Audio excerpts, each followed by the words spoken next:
Welcome back to the Minding Your Business podcast, the show all about process. Whoa. What are you doing? Hold your horses here, buddy. We can't just change who's doing the intro willy-nilly. We have to do an impact analysis. We need to communicate the change properly. We need to make sure that everything is documented. That sounds like a lot of steps. Yeah, it does sound like a lot of steps. And this is called Change Management, a show that we're going to present to you right now. Let's get into it.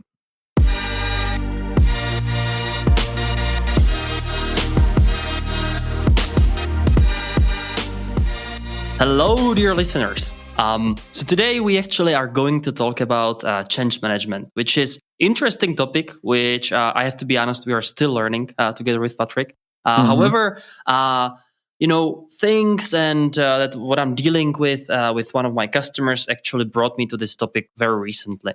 And what we are doing there is that we go a little beyond implementing Celonis only and implementing process mining technology. And we are very much waiting in on what we can actually achieve with this technology. And we are starting to realize how difficult things are. And due to the various circumstances that we have there, we also have some very capable people who already have experience with processes, implementing changes, and just general suite of change management.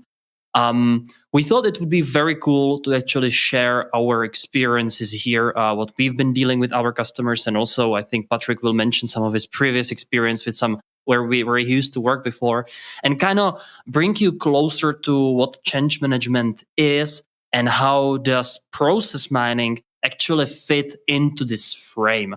And I'll just start with a very little, I would say, example from a real world. And that's, nobody really likes to change, be it in the company, be it yourself. It's very difficult. You have to swallow a lot of pride. You have to do things differently, and changes are difficult.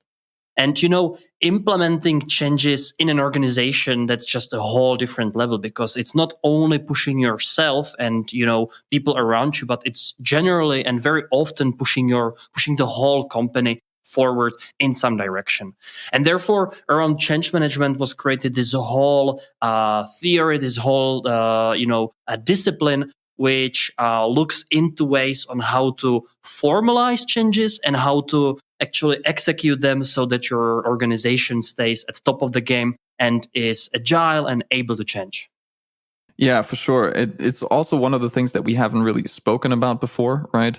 It very much comes to in terms of a process mining project, there's always a point where we get to when it says, okay, we can highlight all the inefficiencies, we can give some suggestions on how these things could be improved. And then, obviously the question drops, okay, well, how do we go about doing that?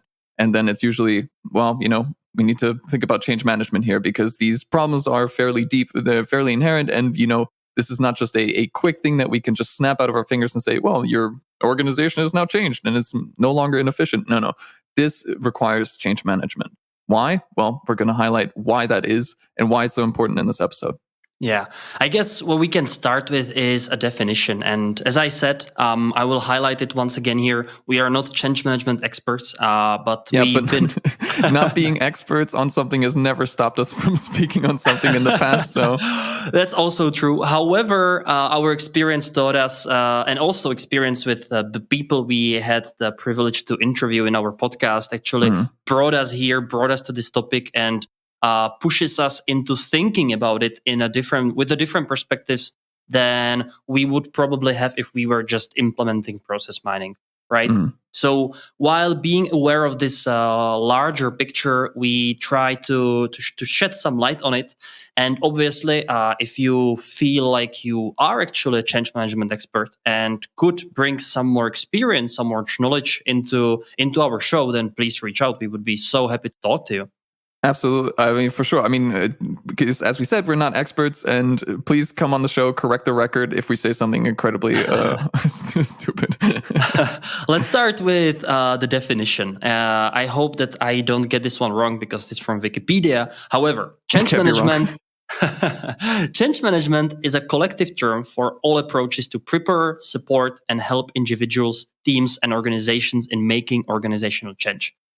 It includes methods that redirect or redefine the use of resources, business processes, budget allocations, or other modes of operation that significantly change company or organizations. What's to add, Patrick? I mean, as far as I can tell, that's a pretty good description. I think sometimes it's hard to kind of visualize just how many resources and how much is involved in doing like the simplest change, right? Yeah. If you think about very simple changes, and if you think about maybe just swapping out an Excel file from this version to this version, that can't be that hard, right? Technologically, not at all, but everything that's involved, right? All the things that are involved in making this, that use this Excel file or something, all have to be scoped, all have to be, accounted for, and all these things that go along with it could be huge, right? And this is, of course, what change management exactly does. Patrick, I think you have experience with, you mentioned swapping Excel files, and as a part of preparation, we were discussing different points. You actually introduced me to what you've been dealing with with your previous employer. Can you also share with the others? Yeah, for sure. So one of the examples that I got to realize at my former employer Airbus is so every plane that is being built has a unique serial number, right? So back in the day, back in the early 70s and 80s, when the first programs and visual aid designs and all these things were programmed, they had a certain specific allocation of how many digits they could use for the serial number. Back then, it was just 4. That's just what they settled on. Let's just stick to 4. That's how we uniquely identify our aircrafts. And that was working fine until, like the 9,000 mark or somewhere around that area where, people started getting nervous and started thinking, well, we're running out of digits here. We need 5 digits to really uniquely identify all of our aircraft now because we're getting to 10,000. And then there was this big Y2K moment we need more letters. I mean, how much is this affecting? It can't be that hard, right? So they did this study about, okay, from the planning, from the electrical, from the interior, and all these things that need to happen, how many of these programs are affected by changing from 4 letters to 5? It turns out almost all of them, right? So it affected literally every part of the business, and it would severely just cripple. And nobody really knew what would happen if you just introduced 5 letters to this program. Fail, the interface would fail, the connection, the data interchange between these programs would fail. No one knew. So there was this huge program launched internally, the MSN5 project, essentially upgrading everything iteratively, piece by piece, to make sure that once those first models start coming in and needing those 5 letters, that everything would still work according to plan, and that there were no big business disruptions and all these things, right? So it's the tiniest things of changing from 4 letters to 5 that have the largest impacts that you can imagine. Right. I mean, can you imagine that the person who was developing the system and was thinking, let's just use 4 letters. How big of a problem could it be, right? Yeah, and if exactly. It's a problem, it's not going to be me who's dealing with it anyway. It's not going to be my problem, exactly. I mean, that's the same thing we saw in Y2K when people were using two numbers for the year and just didn't think about, oh well, there's a millennium coming up. Maybe this is going to be problematic. And then a huge push was done to actually convert all the old programs to fit with that. Yeah. Yeah, and that's basically change management, because these tiniest things that, at least to a normal person, seem like a very easy thing, easy change, or just a transition, have major implications for all kinds of people, all kinds of parts of organization. And, rolling out new technology or changing your internal business processes is difficult, and it takes time. And what we kind of want to highlight in this episode, that, talk a bit about this change management topic and discuss the different phases and how we can actually apply it for maybe business processes that we are usually working with. Then just speak about how process mining can help us with that and what it actually cannot help us with. And finally, just again, shed a light on how we can build a process-driven culture. And I guess first, every change management comes in different phases.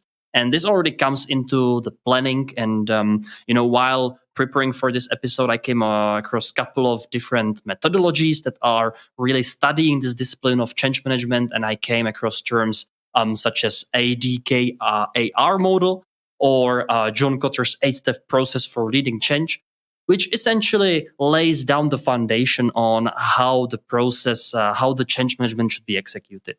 And I thought it would be interesting to actually introduce these steps on a process that we and obviously you also know quite well, because we talked about it in our last episode, which is accounts payable.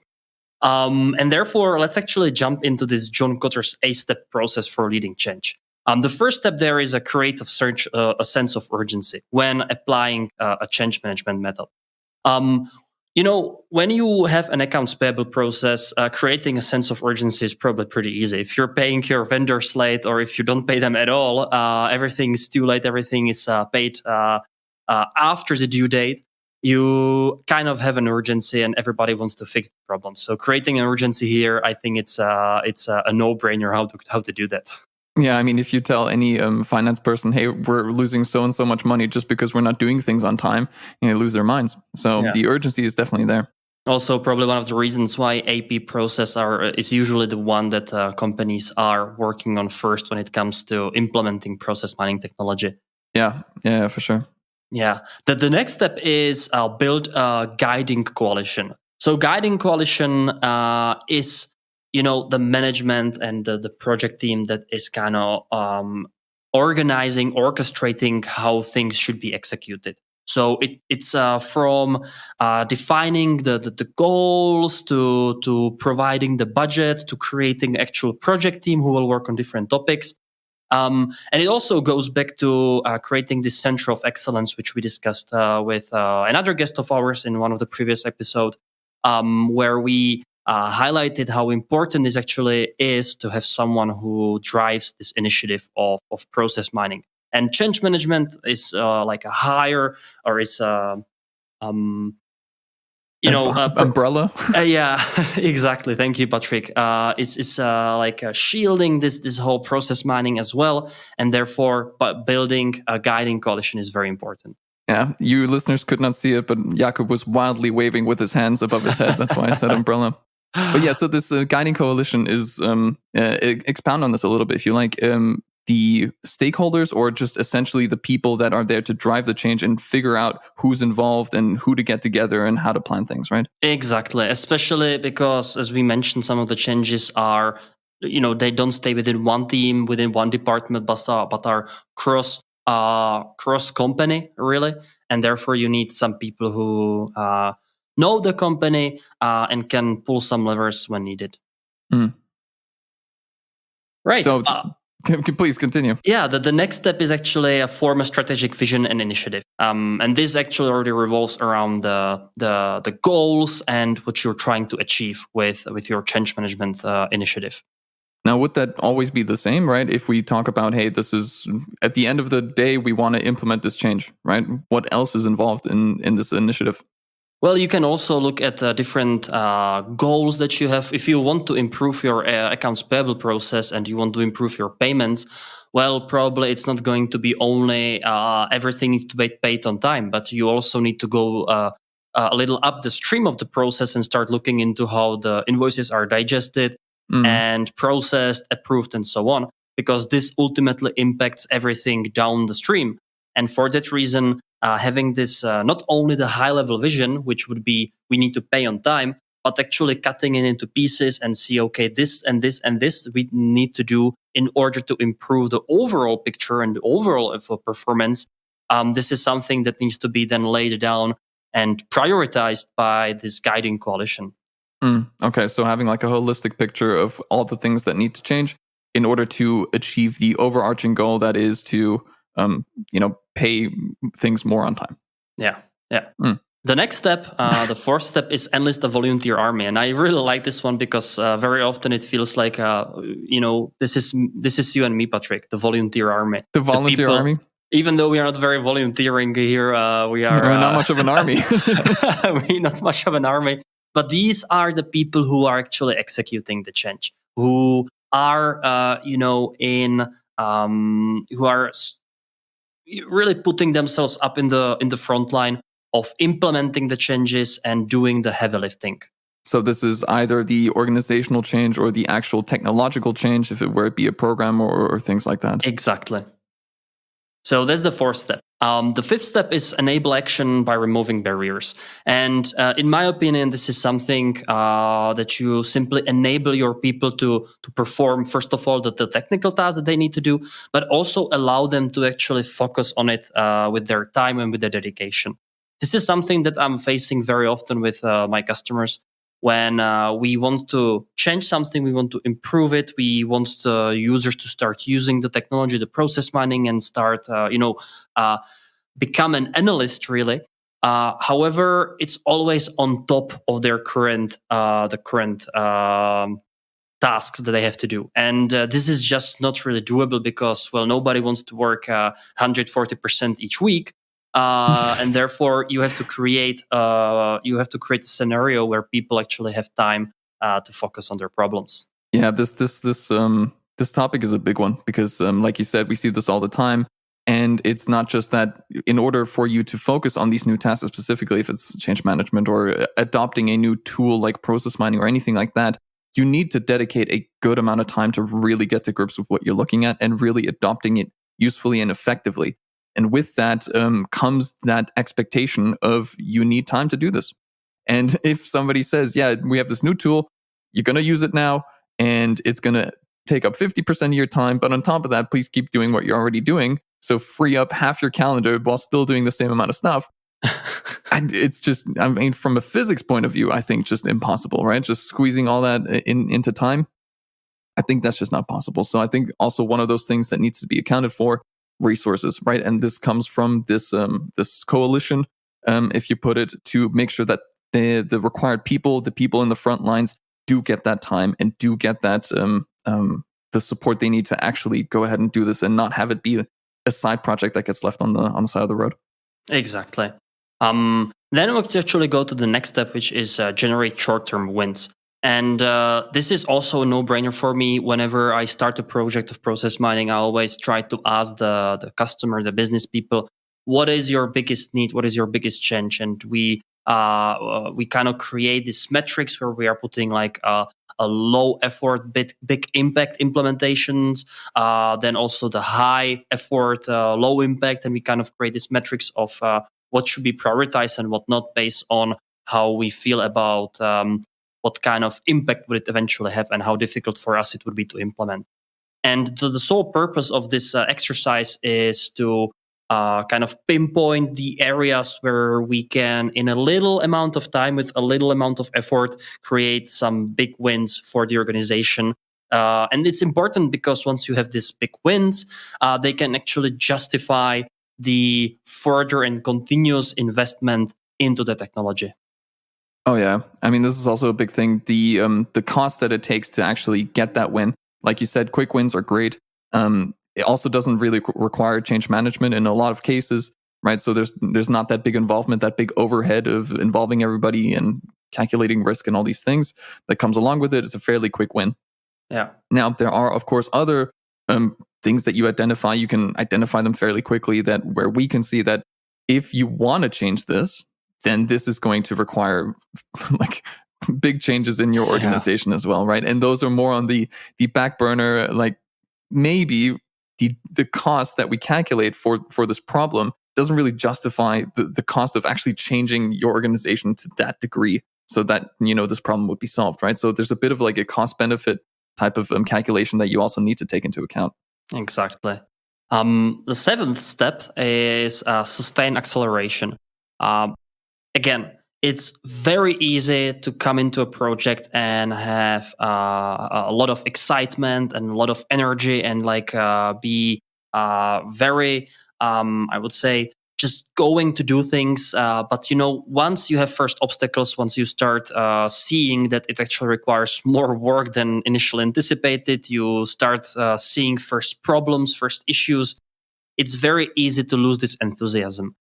And therefore, a system must be in place to mitigate this risk, because if people lose their enthusiasm, and if the main person, the main managers who are supposed to drive this initiative lose this motivation, it can happen then that the project is not successful just because you were hoping for quick wins. You were hoping for implementing a solution that will just, with a magic wish of just change everything, and it just didn't happen. So this is also a big point that I can't believe, like, a lot of these aspects that we're talking about have to do so much with human emotion, but like the enthusiasm is such a big thing, right? And so losing that is critical. If you find that person that drives it, that really pushes everyone else and for adoption and all these things, and regardless if there's issues or setbacks and maybe a lull in the project, maybe vacation time, how it is, and people come back and completely forgot what they were doing. Someone that keeps that motivation up and that drive is incredibly important. Yeah.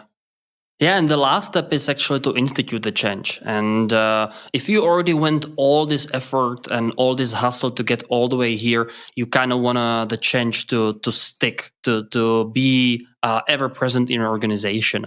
And that means a lot of things. That means allocating actual resources on continuing with using the technology or any other process change that you might have made. It also means that you should document the changes, right? That you should create a system about how these changes should be used going forward, and create the whole system around that. And on continuous basis, also evaluate the system, whether the changes that you've implemented are actually getting you to the goal that you laid at the very beginning. Because if you say, okay, I want my accounts payable to be paid off time, you implement the changes, and within 6 months you see that you are actually paying even later than that, then well, maybe the change management wasn't such a big success, was it? Yeah, or maybe, you are paying more things on time, but it has a corollary effect somewhere else down the road. Maybe some other department is now affected by the different way of how the AP department is now doing things, right? So it's like pushing in one direction can lead to things falling off on some other part of the business, right? And that needs to be evaluated, right? So having regular cycles where you evaluate, okay, was this a success? What do we need to change? Do we cause more problems that we now need to fix? Do we need to revert? I don't know. Something like that is incredibly important. But what I also think that you're mentioning, documentation, is huge. You and I both know this about how we talk technical details with a lot of people and saying, yeah, this was done like 2 years ago. Here's the documentation. And the documentation looks nothing like what we're looking at. And it's like, well, there seems to have been a little bit of work since this documentation was written. It's like, yeah, maybe a little bit, right? So documentation about how your process works, the steps involved, who's involved, and all the pitfalls and all these things, incredibly important. And I think, to my knowledge, there's not a single company that I know of or that I've worked with that does it well. We don't even do it well. What do you mean, Patrick? You do it great. I have all documentation in my head. Oh, yeah. Ask me anything about my work, I will tell you exactly where to find what. Yeah. And when you're on vacation, I'm stuck. Well, I never go on vacation, so don't worry. That's actually true. So this documentation is incredibly important aspect of the whole thing. I've seen way too many memes about documentation in the last couple of weeks, so we might even post some as a preview for our episode for this one. Yeah, documentation memes. I've never thought I'd see it. Let's have some fun. Anyway, the reasons why organizations want to change is I think already pretty obvious. As we are living in a world where what we were using a year ago is not the same what we are using today, and it's changing continuously, very fast. And if you think about how organizations worked 15 years ago and how they work now, it's a very big change, very big shift. A lot of new technologies were introduced in just last couple of years, and to keep up with these changes, to stay competitive, you simply need to adapt, or you are out of the game. And having organized and efficient change management in place is vital to keep up with the changes. Mm-hmm. This is a big thing where we have new technologies that are introduced to the market. That's one aspect, but also the market itself is changing, right? So the demand for things is changing over the years, and you need to adapt, or need to have some flexibility in your organization to be able to adapt to those changes, because the competitors are, right? So. Yeah. Being on the back foot of change, or at least being aware of the things that are going on, needs to be vital, and that's why change is always good. There was a running joke when Corona hit for the first time, when everybody just went to work from home office. Who was the biggest reason for digitalization? And there was like a CEO, a CIO, or coronavirus. Yeah. Pick one. I mean, it's really amazing that a worldwide virus has actually bigger impact on how we work than any other initiative from within or outside of organization that we could even imagine. Yeah, I mean, I kind of disagree. I mean, it's more of the forced way to change, right? The companies really didn't have a choice in this, say, right? Okay, True. You need to work from home, and all of a sudden, there's a need to change. It's not like they wanted this to happen, right? True, but very often you do have these external triggers that force you to change whether you want or not. That's also true, but I guess my main point is that it was not like I mean, there's a change in the market that can take years and all these things, tides are changing. But all of a sudden from yesterday to today, that it just completely changed and everyone now needs to just work from home and everyone's just thinking, okay, but how do we do that now? That's like the biggest or fastest change management that I think companies have done in a while. Right. And it's probably here to last. Anyway, many reasons why organizations would want to change, as I said, start with these external factors, but it can be also as things that you don't even plan for, such as, shift in laws or regulations, some new economical trends, new competitors, and even introduction of new technology.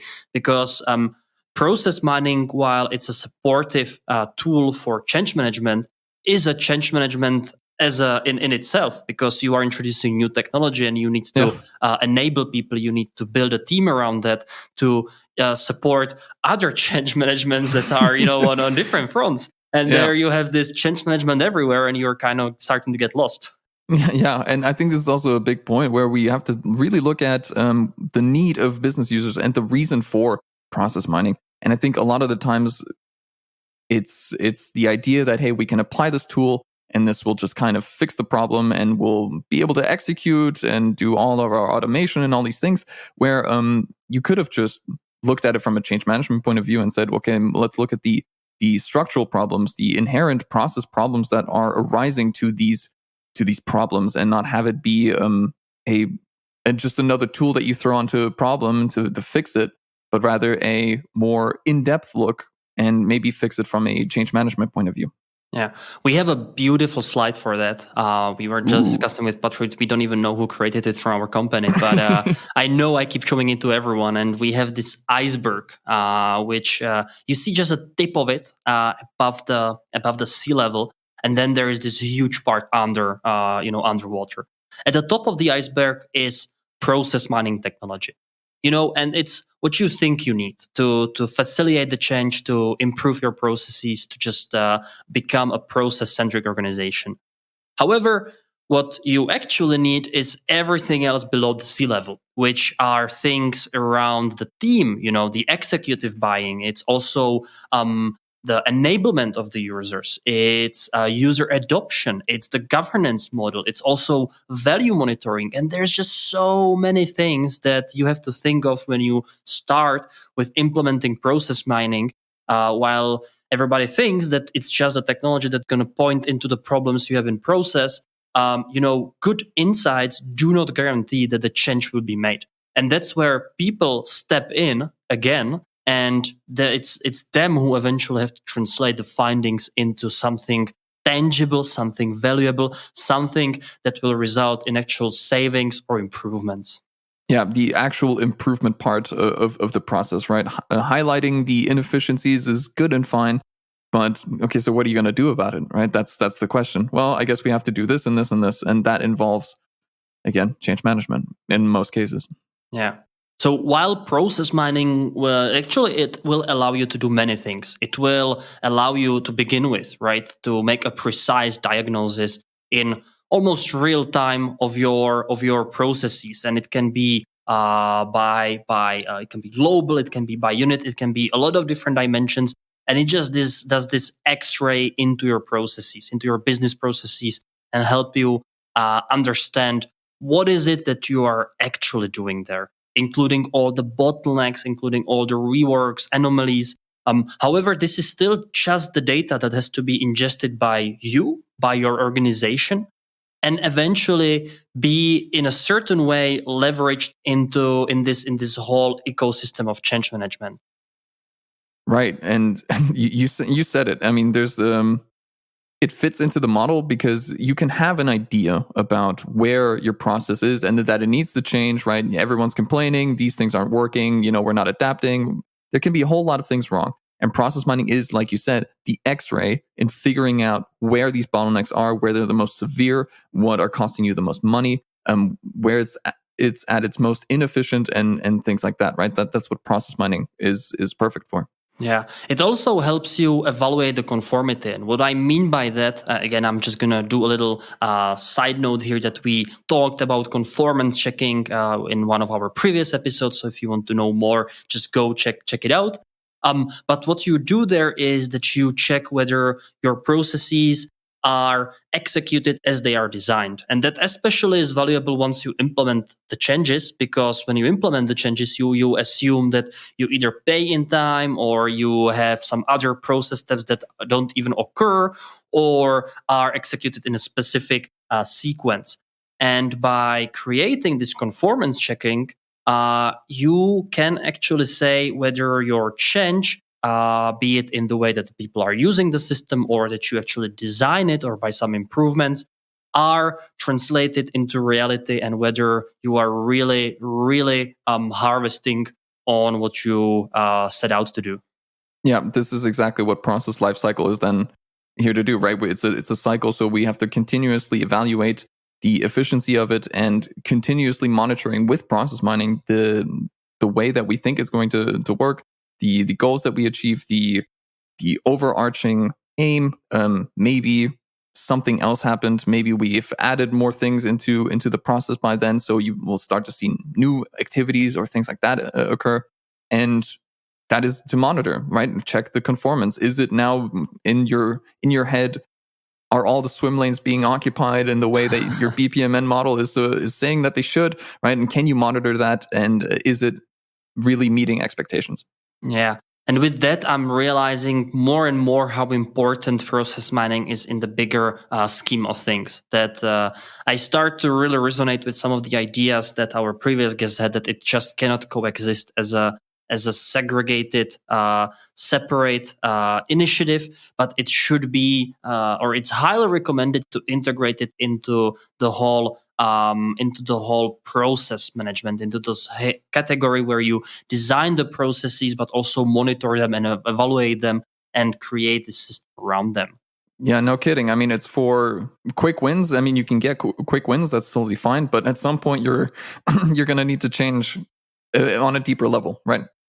And process mining is still one of the best tools for analyzing processes, right? So it makes total sense to be able to integrate that into the already existing change management tool set, right? And why I'm saying that is because very often we actually see that this is not always the case. And I don't blame anyone who jumps into quick conclusions, because it's usually very easy. And there's always this balance between, do I really want to mitigate the problem and fix it ASAP? Or do I actually want to really go back into the system and figure out what is going on and why is it going wrong? Because these can take very, very long time. If you worked in corporations before, you know how slow there can be. Sometimes you are just pulling your hair out of your head and thinking, how can it take so long to approve this one little thing to change in the system since I already opened it 4 months ago? What is taking so long? What's taking so long is that the change is actually probably being evaluated, and to consider them, you need to see what kind of impact it would have. And while having this on one side, you have the very powerful technologies on the other side, which not only show you the process mining, your processes, your business processes, how they are, but they also give you pretty strong tools in your hands on how to basically make the problems go away. Yeah. I mean, the impact analysis is already a massive part I mean, you need to speak to all the people that are involved, all the programs and the technical people behind those. It could be that it needs some sort of mitigation, right? So before and after, like how quickly, when do we implement it? So the time, because it can be dependent on other changes. So making sure that the scheduling is right, and also having that contingency, if this change actually is inherently bad and is causing a lot of issues, how do we roll back to a previous situation, right? So like all these things need to be planned ahead before, change can just be implemented. Check mark done. No, it's probably a good idea that we do this methodically and carefully in order to not cause a massive disaster. Yeah, and I've been asked a couple of times already to automate some problems away using technology. And while you have access to it and things can be done, I'm always very, very hesitant in making something like that happen. Because if I think about it, let's say that you have some payment blocks that are occurring in your purchase to pay and accounts payable processes. What maybe a business person would want is just to remove the payment blocks automatically because, well, they decided that it's probably best so that they can pay in time. But the payment block occurs probably for some reason, be it some mismatches between PO and between the invoice or something, be it non-delivered goods receipt on goods or things like that, right? And while you can technically solve the problem by implementing some relatively straightforward automation, you should probably first ask, is this a good idea? Yes or no? And if no, then, or if both actually, if yes or no, why is it a good idea? And really try to first go backwards before actually implementing anything, because it can have big implications for everyone. Yeah, exactly. And I think a lot of the people that are adopting this new strategy of, hey, we can automate, we can execute, we can push things back into systems and stuff, often kind of miss that point. What happened to me recently at a client where I said, hey, okay, we want to write back into our ERP system and just have this thing done automatically from this process mining tool. And I said, okay, sure. And then I tried to shoot it off. And you know that scene in Lord of the Rings where Pippin accidentally like throws that bucket down the well and it makes a whole bunch of noise and all the orcs come rushing in? That's essentially what I was dealing with, because all of a sudden I was getting emails from everybody in that organization. It's like, okay, what's the need? Why are you doing this? Well, what's the purpose? Blah, blah, blah. And I was all of a sudden, there's a big thing that's happening here. It's not just as simple as, okay, I can technologically do it, but all of a sudden everyone's wondering why I'm doing it. What's the reason? What's the business purpose, right? Yeah. Yeah, I feel like when you go down this road, it almost feels like imagine that you're sitting on your couch in your house, and there's just water dripping from the top. You look at that, and then you look down, and you find out that you actually already have like 10 centimeters of water in your room, and you're like, damn it, I should probably solve this problem.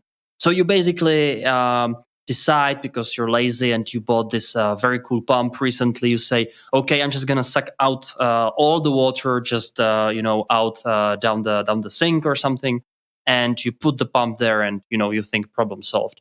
However, whenever it rains, you still end up with having a lot of water on your floor, which is not an ideal situation. And while you kind of fix it with your pump, probably if it happens 5-10 times, your carpet's going to be kind of smelly, and you might have some organisms living in your walls, and you probably don't want that. What you could do instead is think about, why is the problem caused? Why is it actually raining and pouring down the ceiling into your room? And you might find out, oh, I actually have a hole in the roof. So what you probably do instead is fix the hole in the roof so that it doesn't rain there in the first place. So two different approaches, both of them seemingly fix the problem, but one, while might be actually a bit more cumbersome because you need to make more effort to fix a hole in the roof, is probably the right solution in this specific case. Yeah, I mean, identifying a problem, and then I think you could ask like 100 people and they'd all come up with a different solution. I mean, probably some are more obvious than others, but if you see a hole in your roof, the solution should be, hey, fix the hole rather than pump out all the water that's coming in, or anything like that. So figuring out the best solution even if it is more cumbersome, is exactly that hurdle, right? It costs more energy. You need more resources. You need to plan more, and it's not as quick, right? It's not that quick win that you were looking for. Yes, you can just set up the pump right away, and your problem will be solved.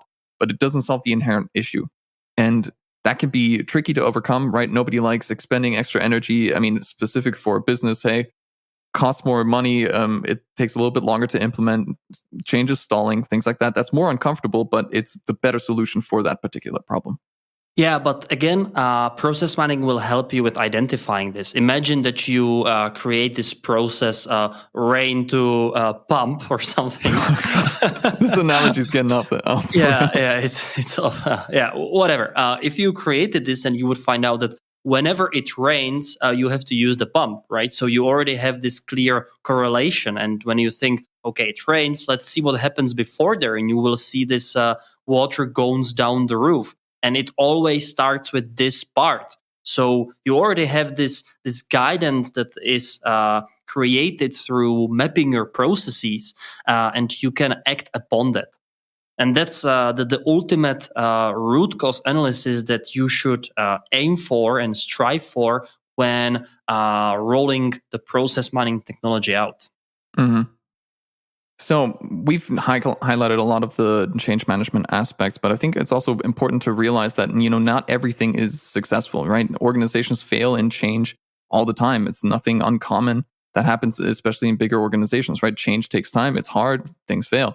Yeah, so, I even saw the statistics that according to McKinsey, they had this research on transformation programs, and they said in their study that 70% of transformation programs fail, which is insane.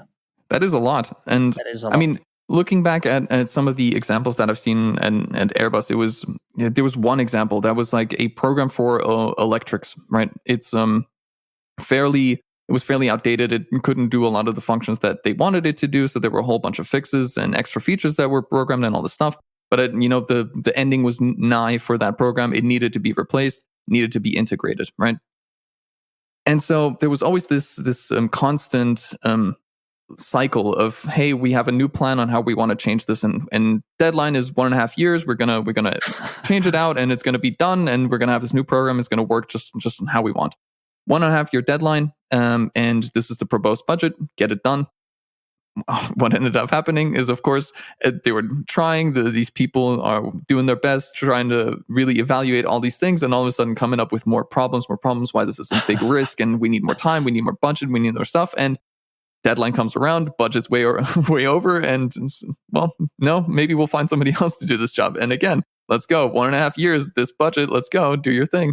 And it didn't work out, right? So it's inherent that some of these things just don't go according to plan, and the problems are bigger than you think, right? And so we should definitely talk about like why these organizations fail. And there's a ton of reasons, and a lot of these can be organizational specific, why some projects, why transformations fail. But again, we can highlight a few of them. One of those is jumping to a solution to the problem, right? It's something that we mentioned before, seeing this bucket, seeing the hole, and just jumping to the solution of, okay, let's just pump it out, right? Just getting that quick fix, getting that quick win before you really establish the proper solution that would inherently fix it for a long term, right? So just immediately jumping the gun. Yeah, one of the other issues that you probably just discussed was this underestimating the problem in the first place. Severely underestimating it. Yeah, just because you want to change something and it seems easy on the paper, you just draw an arrow from point A to point B and say 1.5 years, 500,000 euros of budget. Let's fix it. Yeah. You start having these all other arrows that go from point A to point C and, back to point A and so on and so forth. And you just realize, oh, okay.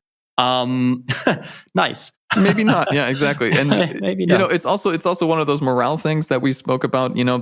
There's a deadline, and the person that's in charge of it knows, okay, well, if I don't get this done in 1.5 years and with the budget, then I'm gonna have to look somewhere else to find a job, right? So it's like these types of goals, right? And realistic goal setting is one of them, right? So knowing what you're getting into, right? So not underestimating the problem, and also having realistic goals of when these things should be done and by what time, right? So, and having the elasticity in your planning to say, okay, maybe I just found out this is really difficult and we need to reorganize, we need to restructure, maybe rethink. We have come up with these problems now that we didn't think about before. Now let's reprioritize and make new schedules, right? So adapting it and not setting these hard goals, specifically when it comes to something inherently difficult to change, there needs to be some sort of flexibility.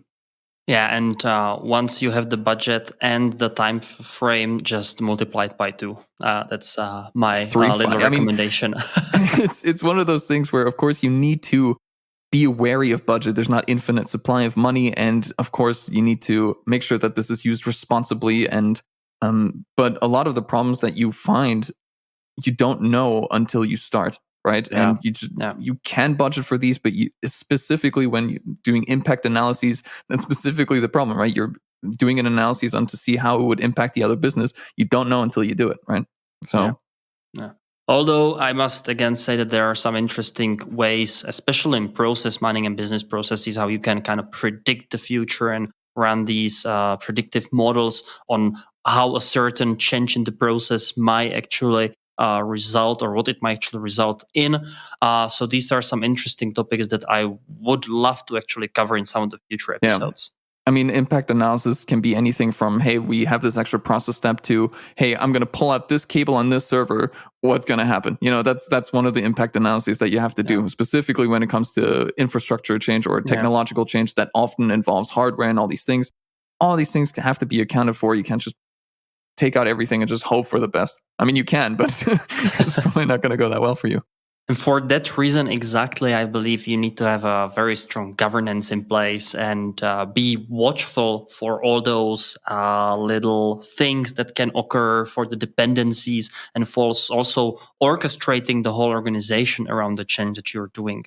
Because one thing is to execute the change, but the other is then tell everyone who is involved somehow in the process of this change what they should do. The last thing that you want to do is change your system, don't tell the users, and then they come to work at one day after the weekend when the change was rolled out and nothing works anymore. And you're like, okay, maybe I should probably give them access and tell them how to use the tool first before rolling it out and telling them this is now the new way of working. Yeah. So I was sitting next to the person that was in charge of company-wide emails, or specific emails that were sent to specific groups about how to communicate and all the things that are involved. Like, okay, this is what's going to happen in like a month. Be prepared. This is what's going to look like. This is what we're doing. Then a week before, hey, just reminder, this is going to happen, blah, blah, blah. And organizing all this communication is a huge, huge part of it, right? And even then, even if you do your best on communicating, if you staple it onto people's desks and say, hey, people are still not going to know that this is changing, right? So, I mean, it's, you can't force people to read stuff, unfortunately. Yeah, we all know how it works when you get a company's newsletter. It's usually end up somewhere in the spam folder in the first place. And if it doesn't, you just assign it low priority, put it as to do later, and never read it again. Yeah, and a week later you find out that your account is disabled because you didn't update your system or something. Yeah, I'm guilty of this. I'm so guilty of this. And then you're just calling your support like, hey guys, so listen, I really wanted to do that, but I kind of forgot. And they come with so much. Yeah, exactly. It's that tone of just, you didn't read it, did you? Like, I didn't. I'm sorry. Yeah. Yeah, read the damn manual, right? Yeah.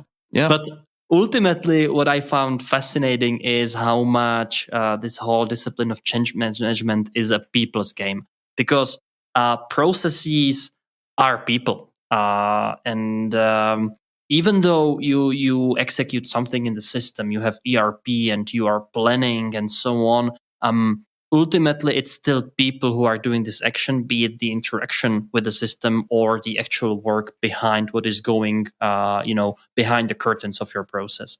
And therefore, you should organize your processes as if you were organizing a people, and be aware that ultimately it's also the people who can be the bottlenecks and hand it with a lot of care and a lot of patience as well. Absolutely. Yeah, I mean, you bring up a super good point. The focus on the people, because you'd be surprised. I mean, probably not the people listening. There's a lot of ego going around in a lot of this, in a lot of business, right? And it's something, it's as stupid as, hey, this one plant does it better than another plant, and so they don't want to give up their way of doing it because they think theirs is better than the other ones, right? But in terms of coalescing something together into one process, everyone's like, well, no, I'm going to do it. We should do it our way, and they should do what we do. And they're thinking, no, everyone else should do what we do because we do it best, right? And there's like this inherent ego that comes with you thinking you're, the emperor of everything and you do everything perfectly, and so everyone should do what you think is best. But there's a more overarching this umbrella thing that you were raving about before, like this umbrella vision that you need to have to make sure that what's best for the company, right? And not best for like one specific way. And sometimes you just need to put your foot down and say, everyone shut up, we're just going to do it this way because that's what's best, and everyone just needs to get with the program, right? Shut up and listen. Yeah, unfortunately that's the case. And I mean, from what I've seen, this ego is deep with a lot of people, and they can hold a lot of things up. Yeah, I know it's deep with me. I like doing things my way. So what? We have scripts to make it faster. Yeah, what? All of a sudden I have to document? No way. Yeah, this change management topic is huge, and we didn't even talk about everything. We completely skipped a chapter about overcoming resistance to change, which I think we can actually make a whole episode out of, because it's again fascinating, and it goes a lot into these human factors of process changes and of managing these changes overall. So this is something that we might get into later on. And as I mentioned at the beginning, one of the reasons why we created this episode in the first place is that I was actually invited to give a little presentation from Celonis about how to orchestrate the changes around implementation of process mining. So I'm really excited to do this. It will be actually at the day of release of this episode in Copenhagen. I've never been to the city, so one of the reasons I'm really looking forward to it. This is just very, very, I'm just going to go somewhere I've never been before, which is always cool. And this actually served as a little preparation for myself so that I can organize my thoughts and create a more probably digestible and shorter version on how you can go about implementing your process mining efforts into daily use and actually use it what it was designed for, which is utilizing it in and leveraging it in process management and actually also change management. So if you have any other recommendations or ideas, or you just want to share some of your burden that you have on your shoulders with change management, then trust me, I know what you feel like. Sometimes it just feels like you're fighting the wind or something, because it just feels like it's going anywhere but where you want it to go. So just text us on email, miningyourbusinesspodcast@gmail.com. We are also very active on LinkedIn, so feel free to reach out. Yeah, and if to all the change management people that are screaming right now at us saying, you didn't mention this and you got this wrong, please come on the show, correct the record, and tell us all about it. Right. We will be happy to give you some spotlight. Anyway, to everyone else, thank you for listening. I hope that this also taught you something, because it really, really taught us something for sure. And we will be looking forward to, talking to you again with the next episode of Mining Your Business Podcast. Thank you very much, Patrick. Have a nice day. And for everyone else, bye-bye.